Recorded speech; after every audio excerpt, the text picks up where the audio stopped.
Abuzar Sultani lived a double life unlike anything Sydney had ever seen. By day, he was an MBA student and construction businessman. By night, he led Murder Crew 13, a ruthless death squad responsible for at least 5 murders between 2013 and 2016. With military-grade weapons, encrypted phones, and a loyalty that made betrayal a death sentence, his crew operated more like a corporation than a gang. Their precision hits, from small-time dealers to mafia figures, terrorized Sydney's underworld. The Jekyll and Hyde of Sydney's underworld. Let's start with the unbelievable truth about who Abuzar Sultani really was. On the surface, he was everything Australia looks up to: smart, ambitious, and business-minded. He wasn't some dropout hustling on the streets. He was studying for his MBA, earning top grades, and even running multiple labor hire companies in Sydney's construction industry. To his professors, he probably looked like someone destined for corporate success. Maybe a high-rise office with his name on the door. But once night fell, Sultani, known to his crew as Abs, or simply Boss, turned into someone completely different. He wasn't the reckless kind of criminal who acted on impulse. He was cold, calculated, and methodical, applying the same sharp mind he used for business to something far darker: murder. The contrast is almost surreal. While his classmates were stressing over exams and group projects, Sultani was mapping out executions. While they were building careers at networking events, he was forging alliances with some of Australia's most feared criminals. It's the kind of double life you'd expect from fiction, like discovering your mild-mannered accountant is secretly an international hitman. The birth of Murder Crew 13, more than just a gang. And this is where the story gets even darker. Murder Crew 13 wasn't just another gang causing chaos on Sydney's streets. Under Sultani's command, they operated like a corporation built for killing, organized, disciplined, and bound by loyalty that law enforcement later described as almost family-like. The inner circle was tight. Siar Munshizada, Joshua Baines, and Mirwaz Danishiar weren't just associates, they were brothers in arms. They lived together, plotted together, and carried out murders together. This wasn't a loose group of thugs. It was a unit where loyalty meant survival, and betrayal was a death sentence. What set them apart wasn't just the violence, but how professional they were about it. They had safe houses across Sydney, stocked with weapons that looked more like a military cache than a street crew stash. When police eventually raided them, they found over a dozen firearms, including assault rifles, more than 1,000 rounds of ammunition, bulletproof vests, and even stolen police uniforms. But the real weapon was their planning. Every hit was mapped out in detail, every move calculated. They used encrypted BlackBerry devices, communicating with a level of security some legitimate businesses couldn't match. Nothing they did was random. It was precise, deliberate, and designed to send shockwaves through Sydney's underworld. From rebels to killers, Sultani's criminal evolution. To understand how Murder Crew 13 came to exist, you've got to look back at where Abuzar Sultani first cut his teeth in the criminal world. He didn't start out as a killer. He became one over time, shaped by circumstances that almost read like a step-by-step manual in how someone graduates from crime to cold-blooded murder. His path began with the Burwood chapter of the Rebels Motorcycle Club, one of Australia's most infamous outlaw biker gangs. It didn't take long for Sultani to climb through the ranks. Even in a world already built on violence and intimidation, he stood out. The Rebels gave him structure, discipline, and most importantly, access to a much wider criminal network across the country. During his time with them, Sultani saw and took part in brutal acts of violence that would harden most men for life. He learned that intimidation could bend people to your will, that violence could settle disputes faster than negotiation, and that fear itself could be turned into a weapon. But perhaps the biggest lesson he carried away was that in the underworld, reputation is currency, and the men who carried the deadliest reputations were the ones willing to kill. On paper, Sultani was a businessman. His construction and labor hire companies looked legitimate enough. But behind the paperwork, those companies opened doors into one of the most powerful and controversial unions in the country. the CFMEU. Through that network, Sultani was able to move in circles where corruption and organized crime often overlapped. His businesses weren't just a front for laundering money and providing alibis. They were also a way to identify opportunities and potential targets. But Sultani wasn't satisfied playing second fiddle under the rebels' banner. By 2016, he had grown tired of their traditional way of doing things. He wanted something sharper, more efficient, and far more dangerous. That's when he broke away, a move that would change the direction of his criminal career forever. Out of that decision, Murder Crew 13 was born, the killing spree that terrorized Sydney. When Murder Crew 13 came onto the scene, they didn't test the waters with small jobs. They came in swinging. Between 2013 and 2016, the crew was tied to at least 5 murders, and these weren't mindless acts of violence. Each killing had a purpose, a role in Sultani's bigger plan to establish his gang as the most feared outfit in Sydney's underworld. The Nicholas Serban murder, a message in blood. Their first known victim was Nicholas Serban, just 18 years old, a small-time drug dealer who had no idea he was about to become an example. Serban had attacked one of Sultani's drug runners in 2013, and for that, he was marked. Sultani didn't just want him gone, he wanted to make a statement. Serban was lured into what he believed was a routine meeting, only to find himself surrounded by men carrying out Sultani's orders. The beating that followed was merciless. Serban suffered such severe head injuries that he didn't survive. This wasn't some quick job with a gun. It was drawn out, brutal, a warning written in blood about what happened when you crossed Sultani's operation. Later, Sultani told forensic psychologists that the killing wasn't intentional, that the plan was simply to confront Serban and resolve the situation. But anyone looking at the facts can see that explanation doesn't hold water. Nothing about Murder Crew 13 was sloppy or accidental. More likely, this was Sultani's way of testing his crew's loyalty and cementing his reputation as a man who would not hesitate to kill. Mark Easter, when brotherhood turns deadly. The 2015 murder of Mark Easter revealed another side of Abuzar Sultani's brutality, his willingness to turn on former allies the moment they became a liability. Easter wasn't just some random victim. He had once been part of Sultani's world, a former Rebels motorcycle club member who shared the same brotherhood. But in Sydney's underworld, yesterday's brother can quickly become today's target. Easter's body was discovered by council workers, dumped in bushland off the Pacific Highway at Cohen. 4 bullets to the back of his head, an execution-style killing that sent a chilling message. Betray Sultani or even stand in his way, and you'd pay for it with your life. What makes this case even more disturbing is how personal it was.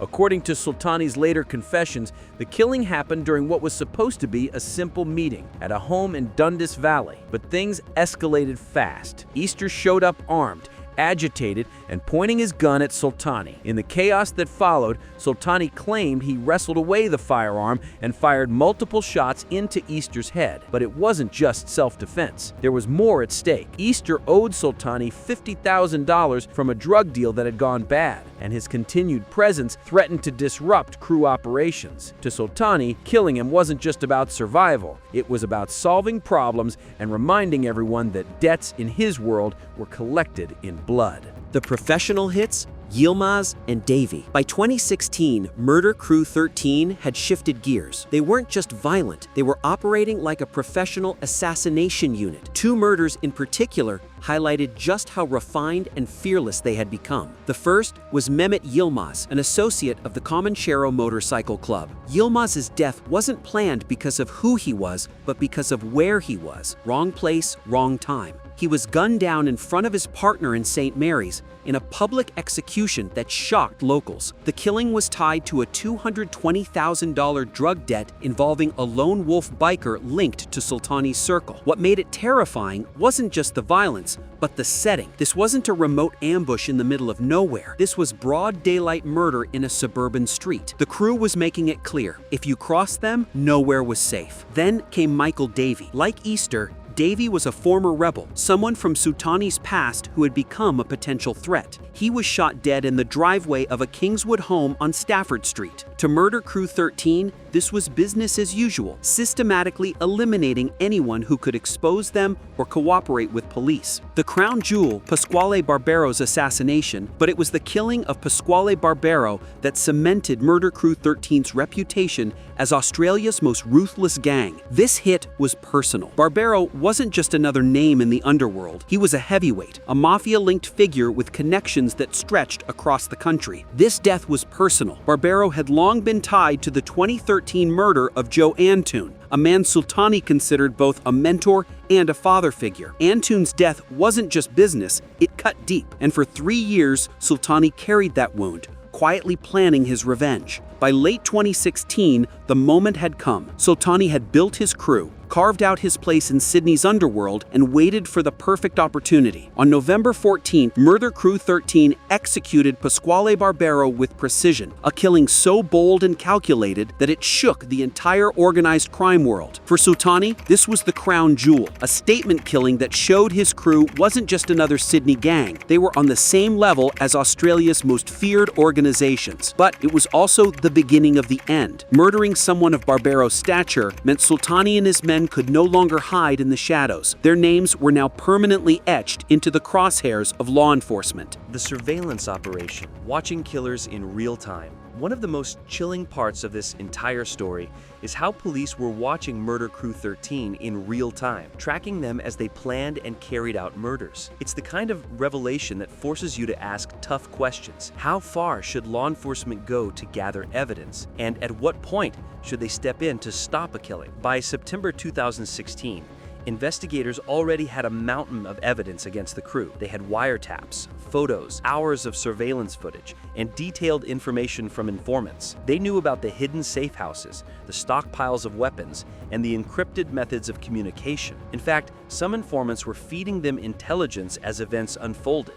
But the most unsettling part is this. Police also knew the crew was actively planning more murders. On the very night Mehmet Yilmaz was killed, officers were watching them step into a lift heading out to commit the crime. Surveillance teams had them under constant monitoring. They were listening, tracking, recording every move, every word. Just 4 hours before Yilmaz was executed, police captured a chilling exchange inside the crew's apartment. Members spoke in code, casually plotting what was about to happen. In court, the tape was played with actors voicing the words. You want bang bang. I'm driver, okay? Happy? Yeah, ready. What's in this? A gun. It leaves the obvious question. If the police knew it, why didn't they stop it? The answer is complicated. Detectives weren't just after one crime. They were building cases that tied multiple members to years of violence. Moving too early could have blown the entire investigation and let other killers slip through the net. Surveillance operations also come with legal risks. Timing arrests meant balancing public safety with the need for watertight evidence. Still, the choice to let things play out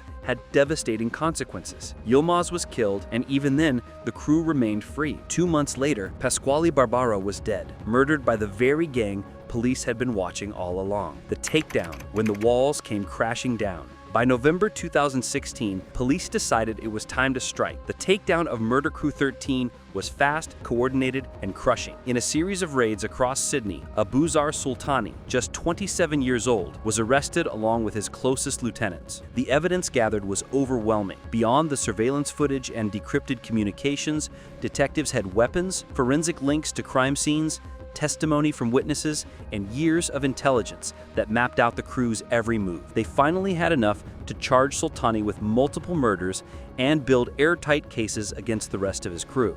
But the nail in the coffin came from Sultani himself. Confident in their secrecy, he and his men had openly discussed crimes on hidden police microphones. Those recordings gave prosecutors something almost unheard of in organized crime cases: the killer's own voices confessing in real time. The trials that followed were heavily restricted. Suppression orders kept details out of the media until December 2021. Authorities weren't just protecting ongoing investigations, they were also making sure this story wouldn't glamorize Sultani or inspire copycats. When the orders were finally lifted, the truth truth came out, a chilling picture of how Murder Crew 13 had operated like a professional death squad in the heart of Sydney. Even hardened detectives admitted the scale and sophistication of the gang had shocked them. The aftermath: justice served, questions remain. By the end of 2021, the double lives of Abuzar Sultani and his right-hand man, Siar Munshizada, had finally caught up with them. Both men were handed life sentences without parole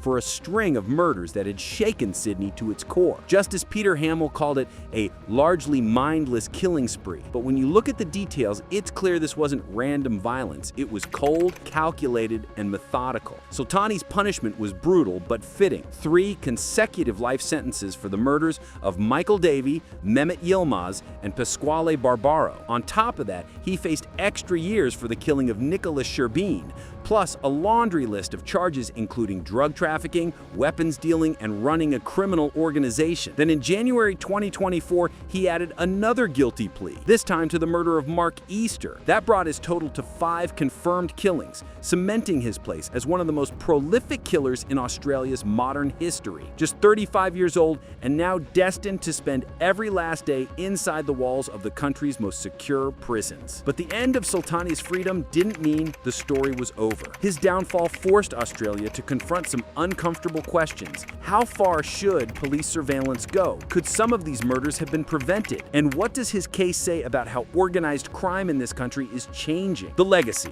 What Murder Crew 13 taught us about modern crime. Looking back now, the story of Abuzar Sultani and Murder Crew 13 feels like a turning point in Australia's underworld. They weren't reckless street thugs fighting for scraps. They were the next generation, educated, disciplined, and tech-savvy. Sultani took the structure of business and applied it to murder. He ran his gang like a corporation with planning sessions, encrypted communications, and a level of organization that made them terrifyingly efficient. This is what law enforcement calls organized crime 2.0. It's not about flashy shootouts or chaotic street gangs. It's about calculated strategy, blending into legitimate industries, and using technology to stay one step ahead. And to take them down, police had to raise their game too. It took digital forensics, cutting-edge surveillance, and international coordination to dismantle Murder Crew 13. In the end, Sultani's story isn't just about one man's double life. It's about how modern organized crime looks and how dangerous it becomes when brains, money, and violence collide. The human cost: lives destroyed, communities terrorized. It's easy to get lost in the talk about encrypted phones, safe houses, and criminal strategies, but at the core of this story is something much darker: the human toll. 5 people lost their lives because of Abuzar Sultani and Murder Crew 13. That's 5 families torn apart.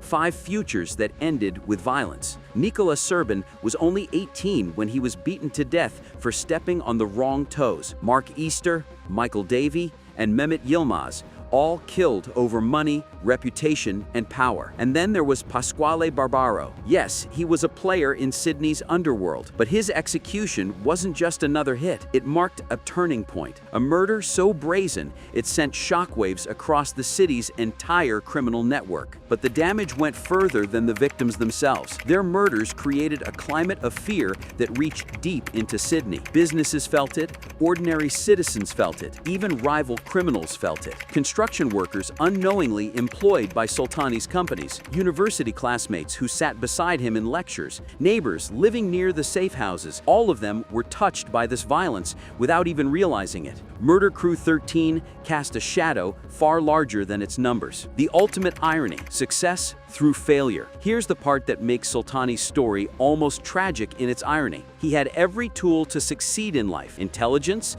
education, business savvy, and the drive to win. By all accounts, he could have been a millionaire running legitimate companies. Instead, he poured all that ability into building a violent empire. But the same sophistication that made his crew so feared also made them easier to track. His planning, his networks, his use of technology, they all left a trail that modern law enforcement, armed with digital forensics and advanced surveillance, was able to follow. In trying to make himself untouchable, he built the very evidence that would bury him. His MBA didn't open doors in the corporate world. It turned him into a smarter criminal. His business knowledge didn't build a lasting company. It gave cover to a gang whose crimes drew more attention than they could ever hide from. His strategic mind, which should have been his greatest asset, became his downfall. At the end of it all, Murder Crew 13 stands as a cautionary tale. No matter how clever or disciplined a gang thinks it is, crime leaves scars, and it leaves evidence. The empire Sultani thought would define him collapsed into life sentences